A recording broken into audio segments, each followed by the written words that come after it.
what I've captured is over the last 20 years, the funny thing about retirement is no one's been there, right? You're like, oh, well, it's not like a job interview or something. Oh, I've been on this type of job, so let me apply here, make sure I go in there, I can talk about these skills.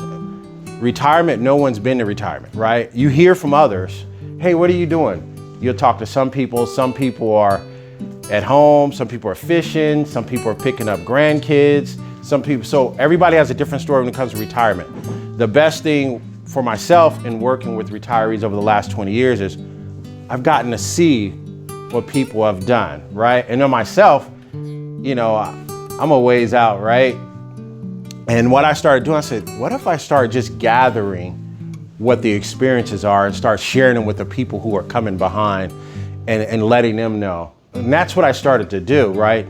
And what I'm finding out is there's really only 3 exits when it comes to retirement, and we'll talk about that.